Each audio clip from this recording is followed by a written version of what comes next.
හරි දුවේ පුතේ වණක්කම් හැමෝටම අපි අද ඉගෙන ගමු මූර්ධජ නයන්න වෙනුවට තියෙන මේ ගැට තුනේ නයන්නට පිල්ලම් එකතු කරලා. එතකොට මේකට කියනවා මූන්ද්‍ර සුලි නානා කියලා. මූන්ද්‍ර සුලි කියන්නේ මේකේ ගැට තුනක් තියෙන නිසා සුලි කියන්නේ මේ ගැට වලට. එහෙනම් අපි අකුරු ලියන්න පටන් ගමු. අකුරු ලියන්නේ ඔන්න ඔහම පටන් ගන්නවා. මේ ගැට සමානව යෙදෙන්න ඕනේ. මෙතනින් මේ පැත්තට ගිහින් නැවත මේ පැත්තට ඇවිල්ලා මෙතන ඉරක් තමයි යෙදෙන්නේ. අකුරේ උඩ හරි මැද තිතක් තිබ්බා. මේක මූර්ධජ න. එතකොට අපි මේක හල් කරනවා. මේ ගැට තුනම මේ උඩ කොටස සමාන වෙන්න ඕනි. මේ කවාකාර කොටස. ඊට පස්සේ න අකුර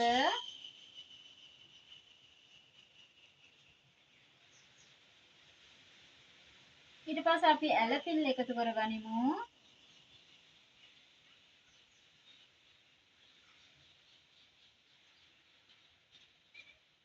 ඇලපිල්ල එකතු කරා. ඊට පස්සේ ඉස්පිල්ල මෙතනින් මොහොම පහලට ඔන්න ඉස්පිල්ලත් එකතු කරලා ඉවරයි. ඊට පස්සේ දීර්ඝ ඉස්පිල්ල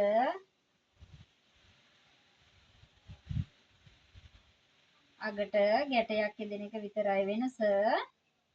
එතකොට ඒක දීර්ඝ ඉස්පිල්ල. ඊට පස්සේ පාපිල්ලක් එකතු කරමු. පාපිල්ල එකතු කරද්දී මෙතනින් ඔහම නැවිලා මේ පළවෙනි පටන් ගන්න එක ළඟටම ගේන්න ඕනේ. ඒකල මෙහෙම උඩට ඉරක් ගහන්න ඕනේ. ඒක එතකොට පාපිල්ල. ඊට පස්සේ දීර්ඝ පාපිල්ලෙදිත් ඒ විදිහටම තමයි ඔහම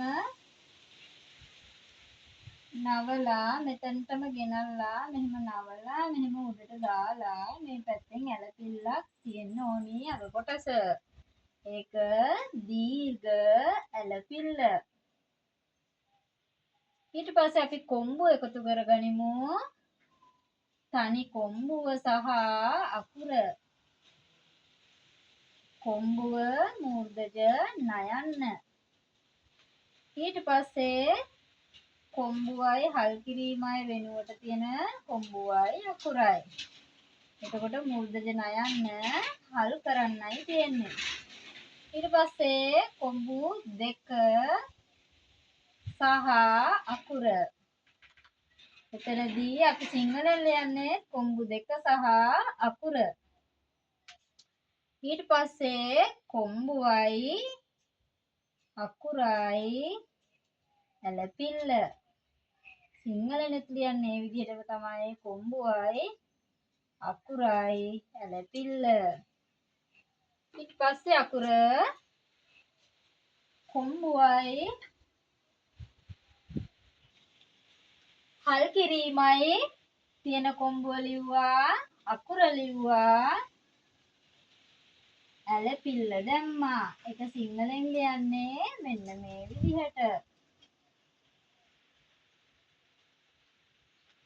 ඊට පස්සේ අවසාන අකුර පුතේ කොම්බුවයි මූර්ධජ න අකුරයි ගයනු කිත්තයි. කොම්බුවයි මූර්ධජ නයන්නයි ගයනු කිත්තයි. එහෙනම් අපි මූර්ධජ නයන්නත් ලියලා ඉවරයි. එහෙනම් හැමෝටම සුබ දවසක්.